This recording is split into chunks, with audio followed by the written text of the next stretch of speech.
حضرت ام سلمہ رضی اللہ تعالیٰ عنہ، شوہر کا نام ہے ابو سلمہ، بیٹے کا نام ہے سلمہ۔ کہتی ہیں میں، میرا شوہر، میرا بیٹا، تینوں، چھوٹا بیٹا میرا، ہم نکلے مکہ مکرمہ سے مدینہ طیبہ جانے کے لیے۔ ایک کی بیٹا ہے، خاندان جمع ہے، شوہر کی گود میں بیٹا، اونٹ کے پیچھے میں۔ فرماتی ہیں مدینے کی سرحد آ گئی تو میرے میکے والے آ گئے، کہنے لگے ابو سلمہ نہیں لے جانے دیں گے مدینے اپنی بیٹی کو۔ میں نے کہا میں مسلمان ہوں، میں تو اپنے شوہر کے ساتھ مدینے جاؤں گی۔ انہوں نے کہا نہیں جا سکتے، تو نے جانا ہے تو جا، ہماری بیٹی نہیں جائے گی۔ زبردستی مجھ سے انہوں نے مجھے میرے شوہر سے الگ کیا۔ کہتی ہیں پھر میرے شوہر کے قبیلے والے آ گئے، وہ کہنے لگے اگر تم اپنی بیٹی کو نہیں نہ جانے دیتے تو یہ جو ہمارا پوتا ہے یہ ہماری نسل ہے، تمہارا نہیں، اسے ہم نہیں جانے دیں گے۔ وہ بچہ اپنی طرف کھینچتے تھے، میں اپنی طرف کھینچتی تھی، مدینے کی سرحد پہ۔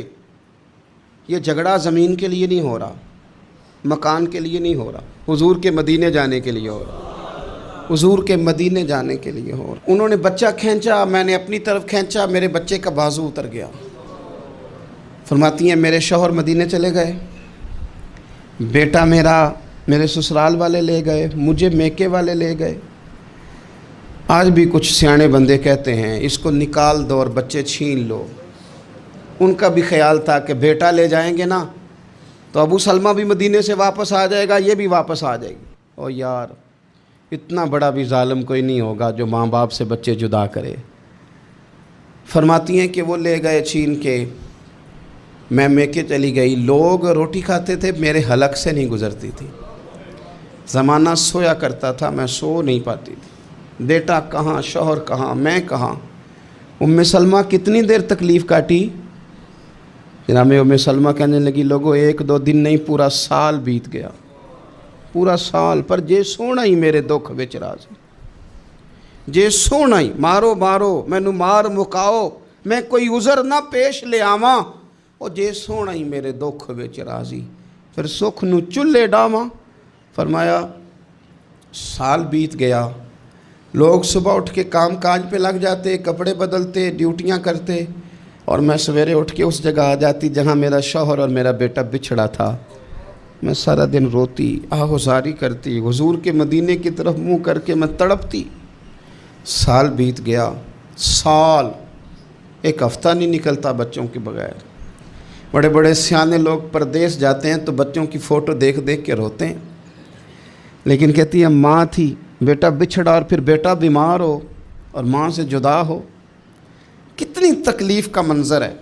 آپ فرماتی ہیں کہ 1 سال بیت گیا اور میں نے کسی کی منت نہیں کی، میں نے کوئی شکوہ نہیں کیا، اس لیے کہ جس حال میں رب و رسول رکھیں۔ یہ حوصلہ، یہ صبر، یہ توانائی 1 سال کے بعد میرے چچا کا بیٹا میرے پاس سے گزرا، تڑپتے دیکھ کر کہنے لگا میری بہن تو سارا دن روتی رہتی ہے۔ تو میں نے کہا بھائی تمہیں کیا بتاؤں، اس کا شوہر چلا جائے، بیٹا جدا ہو جائے، وہ کیا کرے گی؟ فرماتے اس نے جا کے میرے باپ سے، اپنے والد سے، میرے خاندان والوں سے کہا اس کی سزا کب ختم ہوگی؟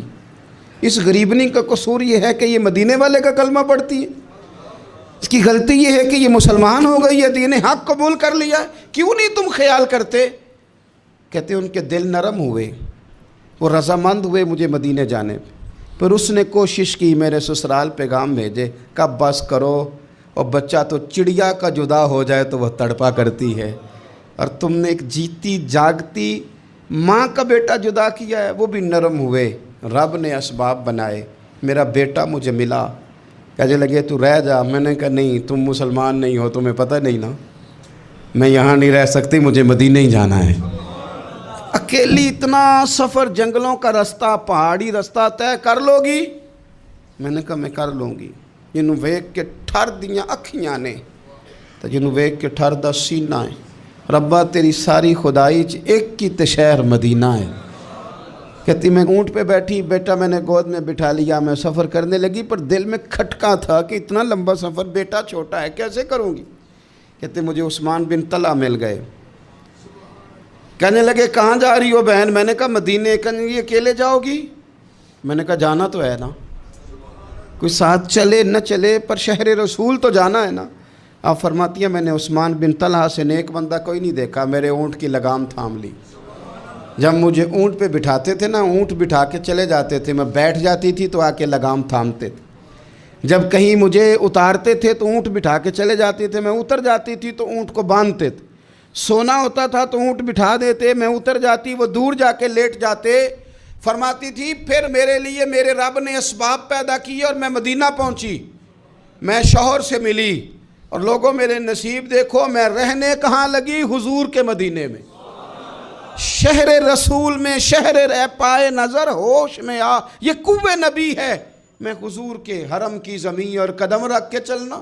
ارے سر کا موقع ہے او جانے والے, مدینے کے خطے خدا تجھ کو رکھے, غریبوں فقیروں کے ٹھہرانے والے. کہتی ہے میں وہاں بسنے لگی. آپ فرماتی ہیں مسلمانوں شاید مجھ سے زیادہ تکلیف کسی نے نہ سہی ہو, پر دیکھو 1 سال پورا میں تکلیف میں رہی, اور جب میرا صبر سال کو پہنچا, صبر کی عمر 1 سال ہوئی, تو پھر رب نے بندوبست کیا. پھر میرے گھر والے بھی نرم ہو گئے, سسرال والے بھی نرم ہو گئے. رب نے میرے آنے جانے کے لیے ایک بندے کا بندوبست بھی فرما دیا. پھر میرا شوہر تک بھی میں پہنچ گئی, مجھے مدینہ الرسول بھی نصیب ہوا. 1 سال میں نے صبر کیا تھا, رب نے مجھے مستقل مدینے کا ٹھکانہ عطا فرما دیا.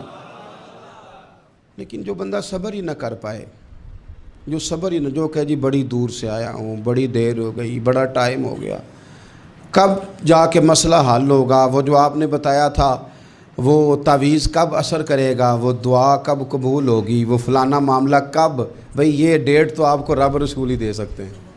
بندہ تو کوئی اطلاع ہی دے گا, پیغام ہی دے گا, دعا ہی کرے گا.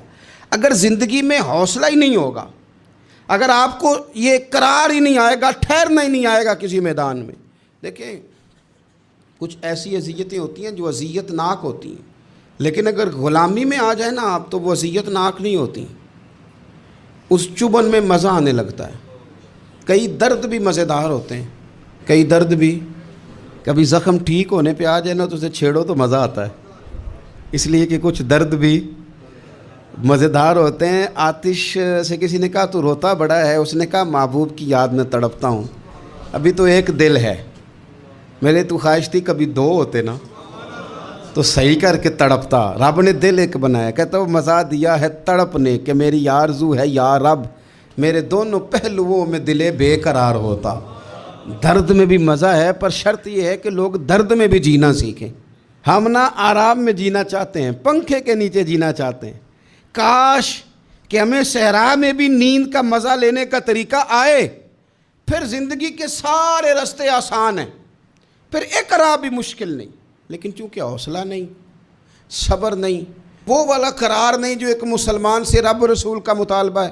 عشق سرکار سے دل جس نے سنوارا ہوگا, اس کی قسمت کا بلندی پہ ستارہ ہوگا, اس کی قسمت کا بلندی پہ ستارہ